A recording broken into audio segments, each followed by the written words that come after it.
Good morning. Today, Amit Paporisch will present work from his PhD with Yael in VR. And today, Amit is a postdoc at the Hebrew University Faculty of Agriculture. Please, Amit, the floor is yours. Thank you, Ofer. I hope you all can hear me okay. So good morning, everyone. As Ofer said, my name is Amit, and I'm currently a PhD, a postdoc at Nimrod Schwarz's lab, and I'm studying the effect of root exudates on the transport of solutes in soil. And today I will talk about predicting the fate of the herbicide sulfosulfuron in soil to improve the control efficacy of Phelipanche aegyptiaca in processing tomato. And this is a study I conducted as a PhD student in the labs of Yael Aor and Hanan Eisenberg in Neve Yaar and Baruch Rubin in the Faculty of Agriculture. So first I would like to give you a short background on the weed Phelipanche aegyptiaca, also known by its common name, Egyptian broomrape. This is a root parasitic weed, which means that it must connect to the host plant to obtain water and nutrients and assimilates, and in order to complete its life cycle. It has a wide host range from different botanical families. Many of it are very important crops, such as potatoes, carrots, cabbage, clover, tomatoes, and more. And it is quite widespread. Actually, here in Israel, it can be found almost in all the agricultural regions. And you can see here on your right, a map of the global spread of Egyptian broomrape and its close relative, branch broomrape. And as you can see, it is very common here in the Middle East, also in North Africa and in South Europe. But more and more reports are coming from other parts of the world. And actually, in the last few years, there are many reports from California and Chile from agricultural areas there. And so, although, as you can see, it's a really beautiful flower, a beautiful plant, and it's really interesting to study from many aspects, unfortunately, it also causes severe damage to different crops in agriculture. So one of these crops that is severely damaged by Egyptian broomrape is tomatoes, and specifically processing tomatoes that are grown for the sauce and the canning industry. And so you can see here in the figure that at high infestation levels, the yield loss of processing tomatoes can reach up to 75%, which from a farmer's point of view is a total loss of the yield of this field. Another problem is that each shoot, you can see here a picture of a shoot of Egyptian broomrape. Each of these shoots produces dozens of capsules that contains the seed. This capsule, as you can see, contains a dust-like seeds and may contain hundreds and thousands of seeds. And so even at low infestation levels that do not harm the crop, there is a risk for a rapid increase in the seed bank of the parasite if it is not controlled at that year. So in the last decade, there was an extensive research to develop means to control Egyptian broomrape in processing tomato. And this research has led to the development of the decision support system named PKIT in Hanan Eisenberg's lab. This decision support system is aimed to help the farmer assess the infestation severity in his field and suggest different herbicide application protocols according to infestation severity and according to the estimated physiological development of the parasite throughout the season. And so I will present the common application protocol used today by the majority of the processing tomato growers for control of Egyptian broomrape, which is used in cases of moderate to high infestation severities.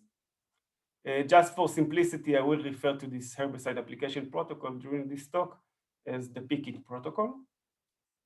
So initially, according to this protocol, an herbicide named sulfosulfuron is applied to soil before planting and then mechanically incorporated to the top 10 centimeters of the soil, from which most of the parasite seeds are germinate.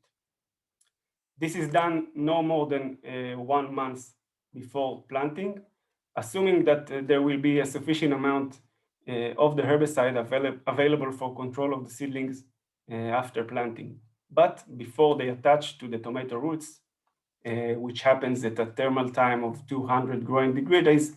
It's approximately 3 weeks after planting, depending on the temperature at the field. The next stage of the protocol includes timely application of another herbicide named imazapyk for controlling of post-attachment of seedlings that were able to attach to the tomato roots. But I will not discuss this part of the protocol in the current talk. So the problem is that over the years, there have been reports of differences in the effectiveness of controlling Egyptian broomrape in different plots, with low control efficacy in some plots. And you can see in the figure on the left, a field experiment that was conducted in 9 plots during 2014. As you can see, there's a substantial decrease in Egyptian broomrape infestation in all the plots that were treated with PKIT compared to the control plots. But in some of the plots, even after the treatment, there's a considerable number of Egyptian broomrape shoots that were counted at the end of the season, which, as I said earlier, can be problematic due to the direct damage to the tomato yield, and also due to the possible increase of its seed bank in the soil. So we hypothesized that the variation in Egyptian broomrape control efficacy is due to variation in sulfosulfuron dissipation rate in soil, meaning that in some of the plots, the concentration of sulfosulfuron at the critical period for control of Egyptian broomrape was lower than needed for effective control of the parasite.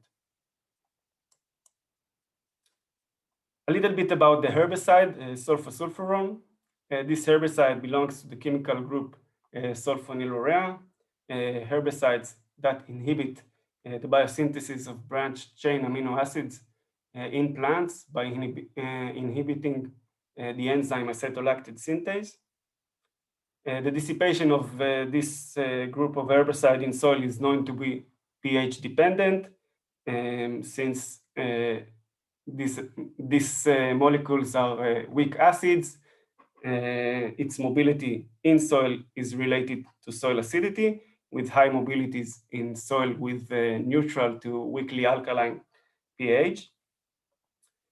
Its degradation in soil is also pH dependent, and in acidic soils, there's a rapid chemical hydrolysis, while in neutral to weakly alkaline soils, the main way that these herbicides are degraded is by biodegradation by soil microorganisms. Herbicides from this group are used for selective weed control in a large number of crops, including wheat, cotton, corn, potatoes, tomatoes, and more. And by selective weed control, I mean that they control the weed with a minor or with no harm to the crop.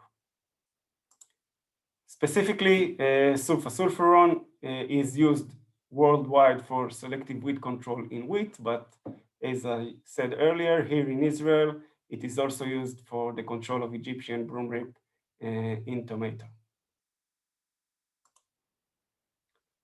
So the aim of this study was to estimate the factors that affect the fate of sulfosulfuron in soils from tomato growing regions in Israel, and to estimate the implication that these factors have on the control of Egyptian broomrape.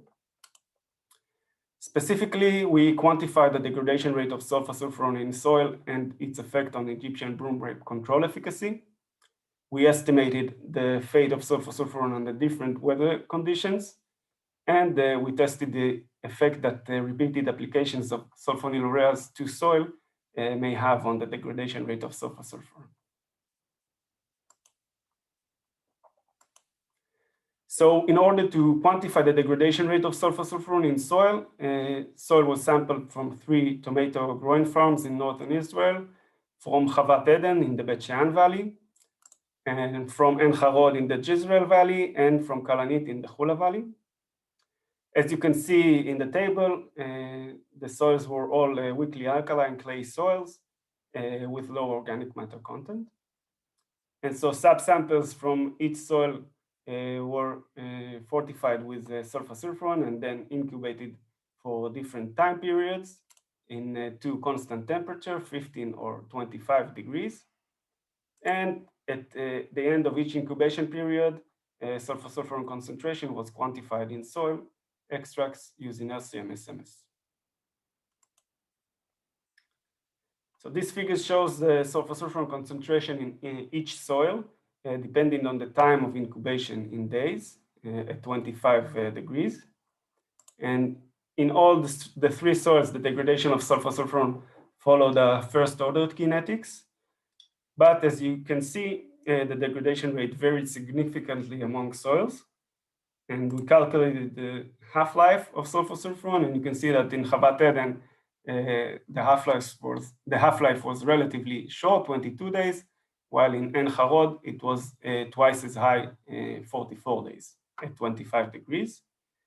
We also tested the degradation at 15 degrees, as I said, and found a reduction in the degradation rate, and as a result, an increase in the half-life of about 2 to 3-fold in all 3 soils. These differences in the degradation rate also affect the extent of sulfosulfuron residual activity in soil.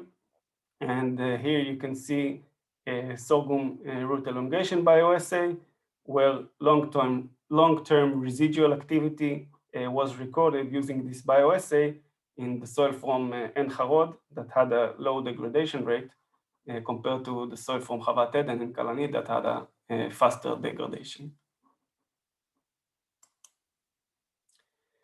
So to test how these differences in degradation rate might affect the control efficacy of Egyptian broom rape, we went back to field experiments, which tested the use of PKIT protocol for control of broom rape, and that were conducted in the same plots from which we sampled the soils. And we used the degradation rates that we estimated in the lab experiments to estimate the concentration of sulfosulfuron in soil throughout the season.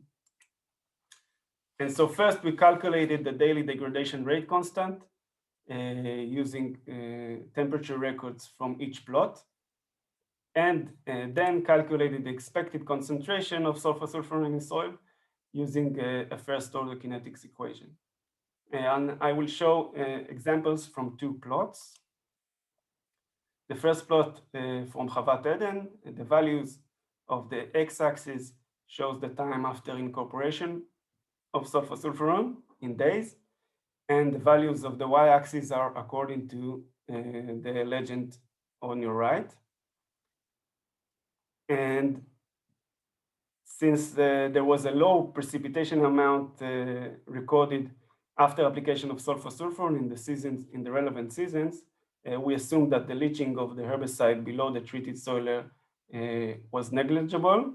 And as a reference point to compare results of different plots, we chose the critical period for Egyptian broom rape control. And we used the value of EC50, which is the concentration of sulfosulfuron that resulted in 50% reduction of Egyptian broom rape biomass in a pod experiment. We use this value as a critical concentration for effective control.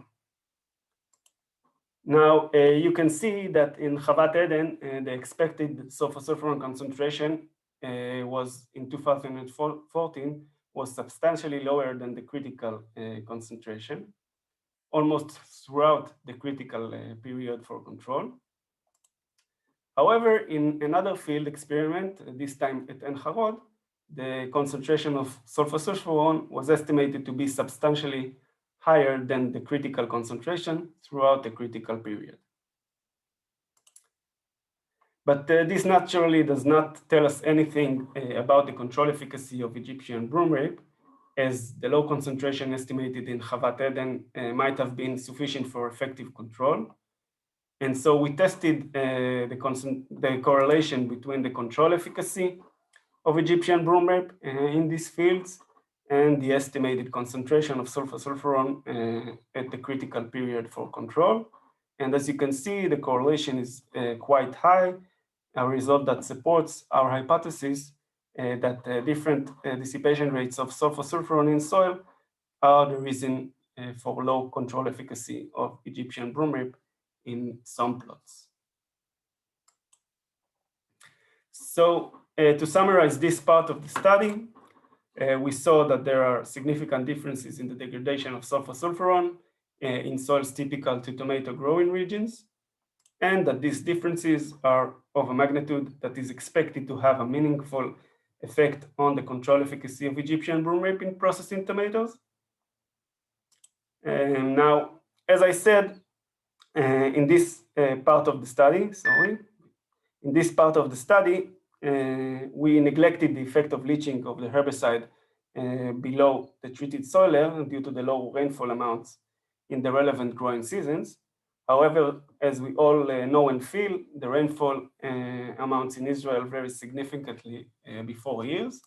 And so this slide is just to illustrate the variation in rainfall amounts in Israel. This is a map from the Israeli Meteorological Service, which shows the summary of a 30-year annual rainfall records, showing the amounts of the first, second, and third quartile of annual rainfall, and also the maximum record. And just for example, I've highlighted the area of the Bet Shean Valley, and you can see that while in most years the annual amount of rainfall varies between 100 and 400 millimeters, the maximum record is roughly 700 millimeters, which illustrates the possible variation in precipitation amount among years. And the question is whether this variation is enough to facilitate variation in sulfosulfuron concentration in the relevant soil layer for control of the parasite. When looking at the period of 30 days after application of sulfosulfuron, this time in Chavat Eden, we can also see significant differences in the cumulative rainfall amount. You can see that in some years, only a few millimeters had accumulated in this period, and in other years, we can see more than 150 millimeters during this period. And so we wanted to test the fate of sulfosulfuron under different weather conditions in a way that will include the effect of its degradation and transport in soil. And so to do so, we used the simulations of sulfosulfuron fate in soil using Hydrus 1D. And in Hydrus, we used the Van Genuchten-Moallem hydraulic model and an equilibrium transport model, where some of the parameters for the models, we used parameters found in our lab experiments, such as the degradation rate. And for other parameters were obtained from data available in the literature. So first, to test the validity of this model, we compared the simulated concentration with the field measured concentrations. And then we simulated the fate of sulfosulfuron under different weather conditions using weather records during tomato growing seasons in the last decade. Lastly, we used the data obtained from the simulations to suggest means to optimize the application of sulfosulfuron for control of Egyptian broom rape. So first, in order to test the fate of sulfosulfuron in the field, we went on and sprayed the herbicide in commercial field plots and then mechanically incorporated it to soil. After application, the fate of the herbicide in soil was monitored for a period of about 30 days. by sampling soil from 3 depths at different time intervals. And then in the lab, sulfosulfuron concentration was quantified in soil extracts using LCMS-MS. And of course, finally, the application scenario was also simulated in Hydros 1D. So this was done in 2 fields, in Chavat Eden and for 2 fields, in Chavat Eden and for Ein Harod, in which the degradation was different. In Chavat Eden, fast degradation, in Ein Harod, slow degradation. The figures I'm showing here are representative results from each of these fields. And you can see the concentration of sulfosulfuron in the different soil depths. The gray columns show the measured concentration, and the red lines show the simulated concentration. And as you can see, there is a good agreement between the measured distribution of the herbicide in soil and the simulated distribution. We also tested the correlation between the simulated and measured concentration of sulfosulfuron in each soil layer, and found a high correlation with the observation points generally scattered around the accurate prediction line. Next, we simulated the fate of sulfosulfuron in both fields under different weather scenarios based on the weather records in each plot throughout the last decade. In this slide, I will only show 3 scenarios which led to significant differences in the fate of the herbicide in Chavat Eden. So the figures on the right show the rainfall and temperature records 30 days after sulfosulfuron application in each scenario. You can see that there were substantial differences between years in the cumulative rain amount this period, and also in the date at which major rain events occurred. And moreover, you can see that there are also significant differences in temperature. And the result is meaningful differences in the fate of sulfosulfuron in soil at each year, 30 days after treatment. You can see that while in 2014, that was a very dry year, the herbicide remained in the upper 10 centimeters soil layer to which it was incorporated. In 2009, which was a rainy year, according to the simulations, there was substantial leaching of the herbicide below the treated layer. In 2017, we can see an intermediate pattern of limited leaching below the treated layer. So regarding the possible effect that these differences might have on the control efficacy of Egyptian broom rape, we again compared the concentration with the EC50, considered as the critical concentration.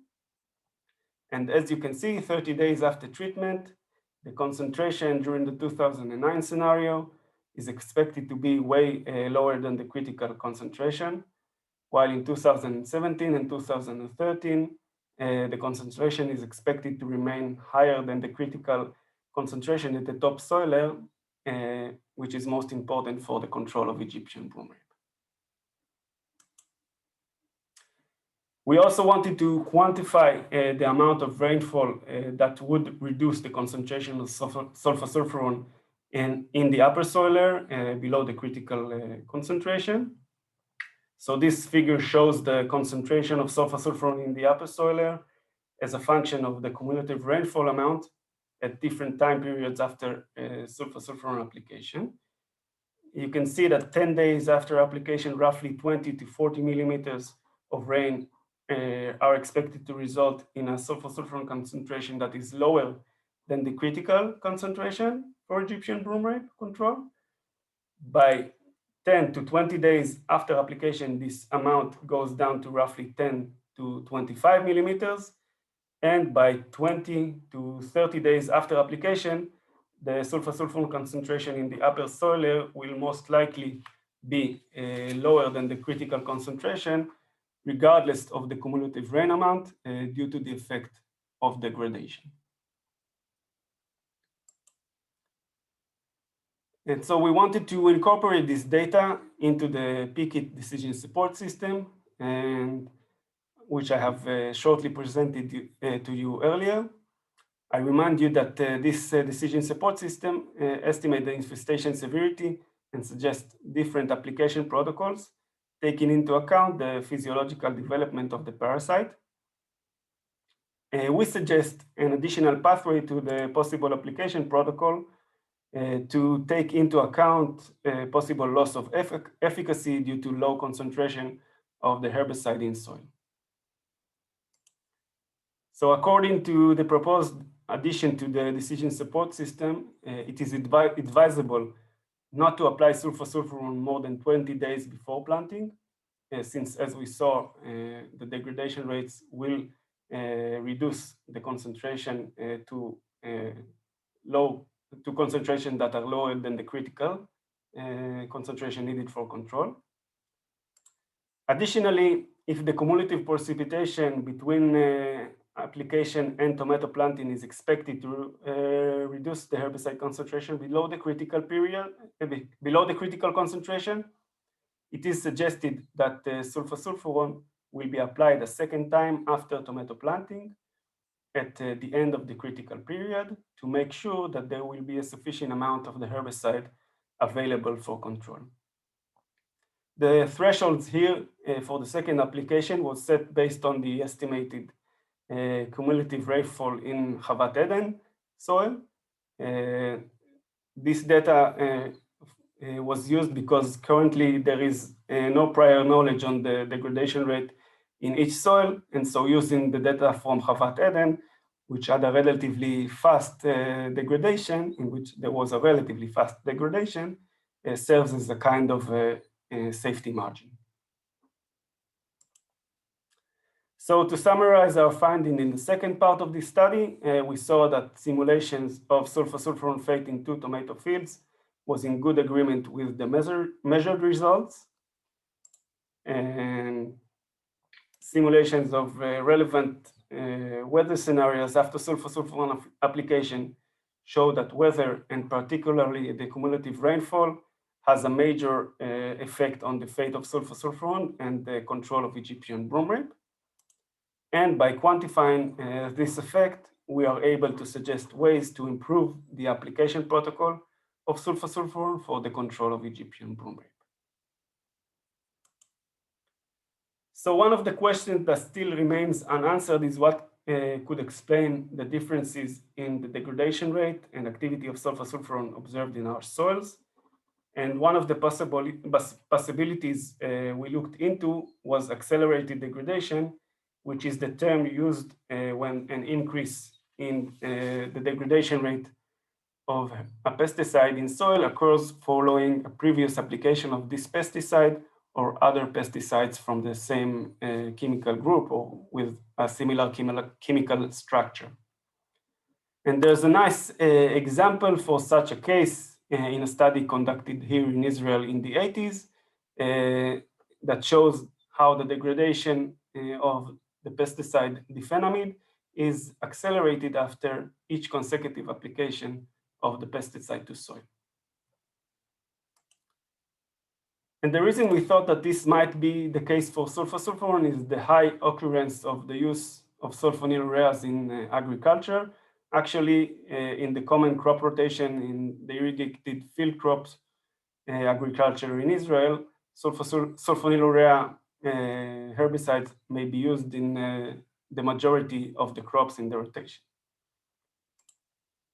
So the first thing we tested is if repeated applications of sulfosulfuron to soil could accelerate its biodegradation. We tested it indirectly by using the sorghum root elongation bioassay, which I mentioned earlier.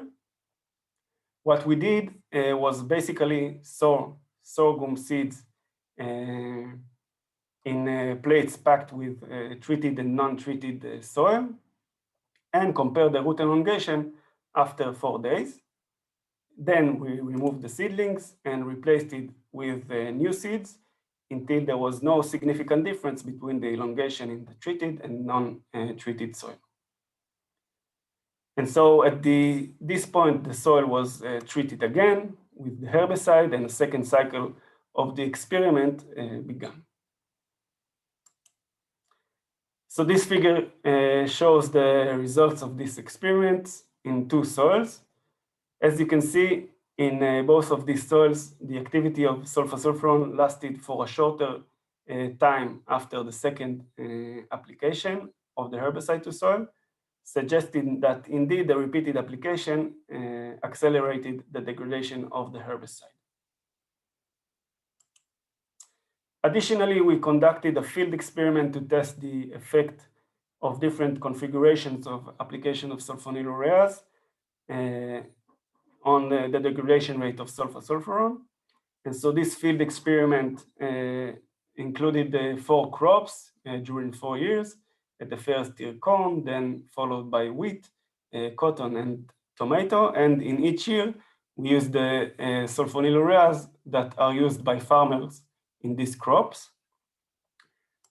And so at the end of this experiment, we sampled soil from each plot in the field. And in the lab, sulfosulfuron was applied to each soil samples. The samples were then incubated at a constant temperature for different time periods. And finally, sulfosulfuron concentration was quantified in soil extracts using LC-MS. And so this figure shows the relative concentration of sulfosulfuron in soil as a function of time in each of the 6 sulfonylurea treatments and the untreated control, that is 0. As you can see, there was a trend of faster degradation of sulfosulfuron in soil from plots that were treated with sulfonylurea herbicides, but we did not find any differences between the different sulfonylurea treatments. The degradation rate of sulfosulfuron was similar in all of these 3 treatments. However, the 4-year sulfonylurea treatment resulted in a sulfosulfuron degradation rate constant that was higher than the degradation rate constant in the control soil, and of course, reduced the half-life, in this case by 7 days. This results also supports our assumption that the repeated application of sulfonylureas to soil may lead to an accelerated degradation of sulfosulfuron, potentially explaining the differences in degradation rate in different fields. I want to emphasize that this needs to be verified in more soils and other configurations of herbicide application. Unfortunately for us, we did not have a reliable data on the history of sulfonylurea applications in the fields from which we sampled soil for our studies, so we could not establish a direct link between the measured degradation rate of sulfosulfuron and the sulfonylurea application history in our fields. So to summarize the last part of this study, we found that the degradation of sulfosulfuron may be accelerated due to repeated application of sulfosulfuron or other sulfonylureas to soil. However, these experiments were conducted in a limited number of soils and should be further tested in more soils to determine if this phenomena could be widespread. And so we started this talk with this slide, which presented the problem with the control efficacy of Egyptian broomrape in processing tomato using the PKIT protocol that includes pre-planting application of the herbicide sulfosulfuron to soil. And so we set out to examine the various factors that influence the activity of this herbicide in soil. Our findings show that indeed there are substantial differences in the degradation rate of sulfosulfuron in the soil sampled throughout the study, from relevant region to tomato to growing of processing tomatoes. The measured differences in sulfosulfuron degradation rate are in a scale that can certainly explain the variation in control efficacy of Egyptian broomrape in different fields. Moreover, the weather conditions in the field after application is expected to have a major effect on the fate of the herbicide in soil, and as a result on the control efficacy, even in soils where degradation rate of the herbicide was relatively slow. And by quantifying this effect, we were able to suggest ways to improve the application protocol of sulfosulfuron, and hopefully in the next few years to improve the control efficacy of Egyptian broomrape in the field. And so just before I finish, I would like to thank everyone that were involved in this research, the lab teams in Neve and in the Faculty of Agriculture, Dr. Ahmad Nasser from the Analytical Instrumentation Unit in Volcani Center for his invaluable assistance with all the analytical measurements of sulfosulfuron in soil, and funding from the Israeli Ministry of Agriculture Chief Scientist's Office and from the Processing Tomatoes Growers Committee. And thank you all for your attention.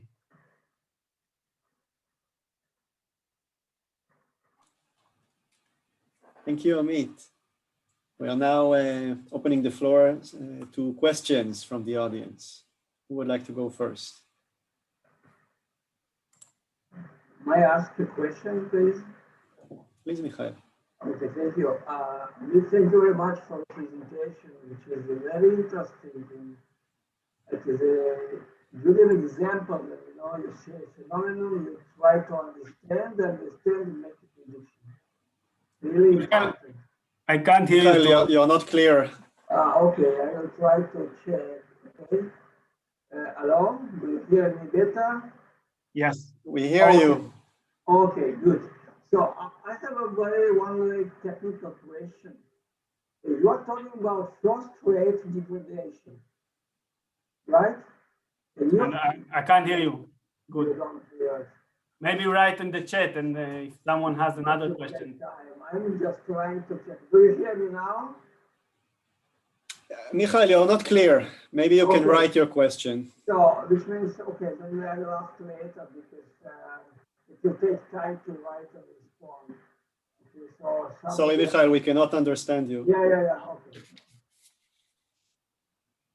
Amit, I will ask a question. At the risk of sounding silly, I couldn't understand why precipitation was taken into account and why is it important? Because tomato is an irrigated crop, right? And surely for the second application after the planting, water is already applied through irrigation. So it balances out with the rainfall, I imagine. No, so the precipitation amount was taken into account for the first application, which is, as I said, usually done before tomato planting. And in that case, it's clear, yeah. Yeah, no, in many cases, there is also irrigation after planting, depending on the temperature and if the soil is moist or not. But we can add this amount also to treat it like a precipitation. And so, for example, in the En Harod field, there was actually irrigation after the planting. And so we added this amount of irrigation to the model and received, again, a good agreement between the model and the measured results. Thank you. Amit, I have a Michael is still typing. Go ahead, Asher. Okay, do you hear me? Yeah. So the three soil tested are very similar with almost the same texture, pH, organic matter. So what do you think, what are the important characteristics, properties of soil that may affect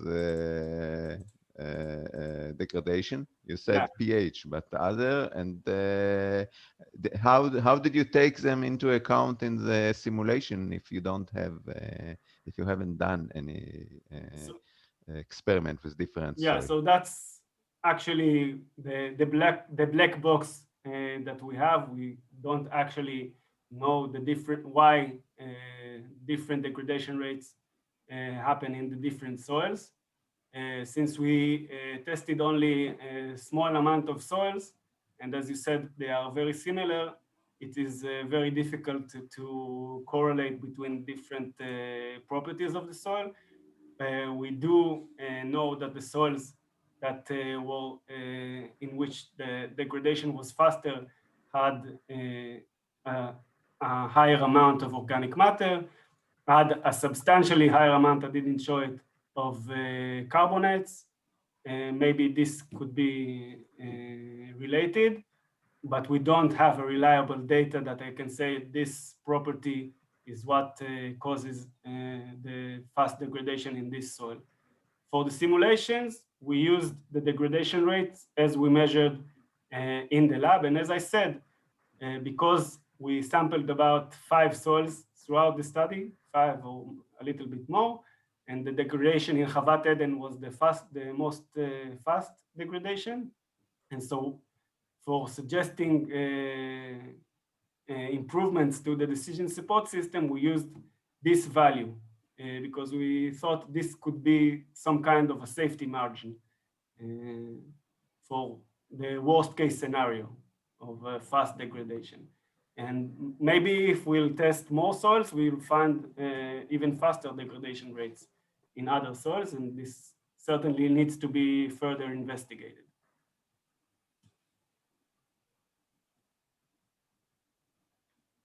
I will read aloud Michael's question. Okay. It looks like the lab degradation experiment called to lead to the first rate degradation kinetics show significant deviations from the kinetic model. May accounting for it improve the yield prediction? The second question, in field application of sulfur, is there any phenomena of wetting drying? And if so, has it any impact on the further fate of sulfur?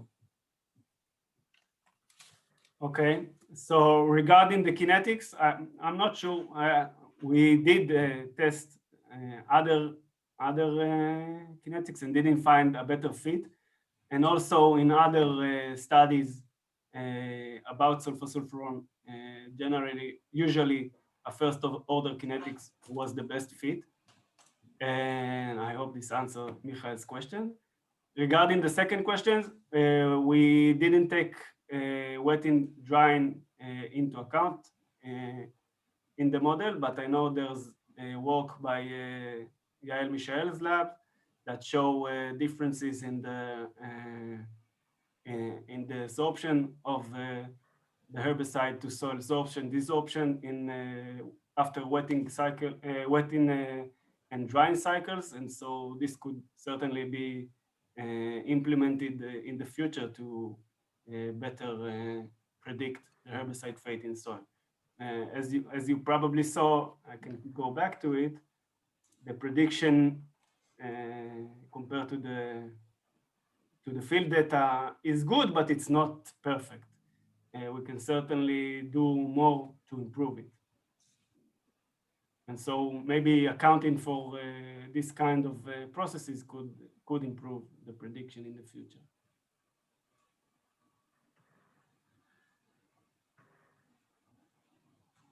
Okay, thanks. Are there any further questions from anyone?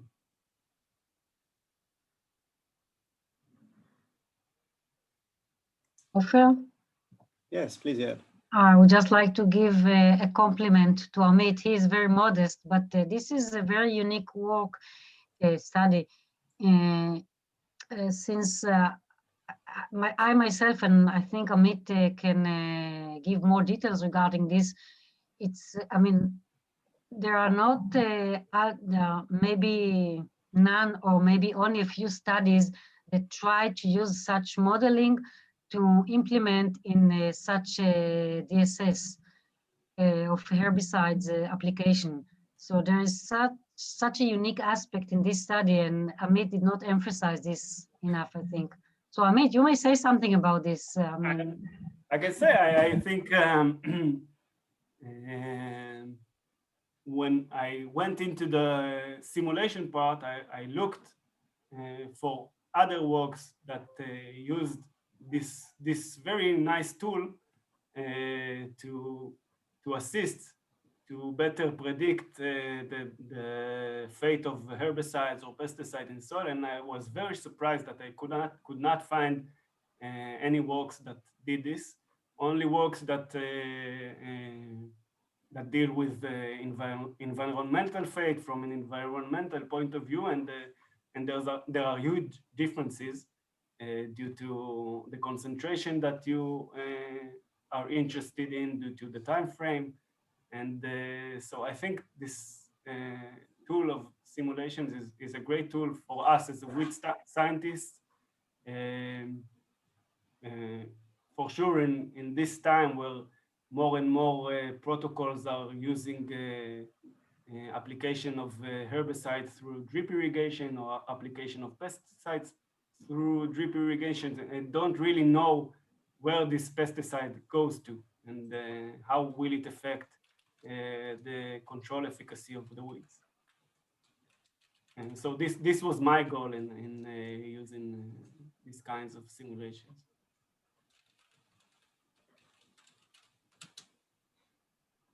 Okay, thank you very much. This is very interesting for me. I told Amit before the start of the talk that I also work in processing tomato, and this weed is a major concern, and a lot of farmers are abandoning this crop because the soil is too contaminated with it. What is the rate of application? acceptance of this DSS by farmers in Israel? So I'd say if there's about 20,000 dunams, 2,000 hectares of processing tomatoes in Israel, about half of them, about 10,000 dunams are treated with this kind of protocol. Some of the farmers modify the protocol for their own benefits or how they see fit. Some of them only apply the sulfosulfuron and apply other herbicide or other methods afterwards. But about half of the processing tomato industry processing tomato fields use this protocol. And Hanan is expanding also. He has some projects in Chile, and there's a group in UC Davis that try to implement similar methods to control Egyptian broomrape in the processing tomato industry in California, since there's more and more Egyptian broomrape or branch broomrape is showing also in the processing tomato industry in California. So there's a lot of research in this topic in the weed scientists, by weed scientists.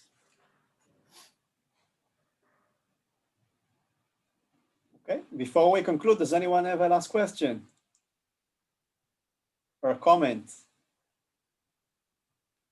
Well, if not, then again, Amit, thank you. I learned a lot today. It was really, really interesting. Thank you. And pleasure. See everyone next week. Bye. Thanks. Bye-bye.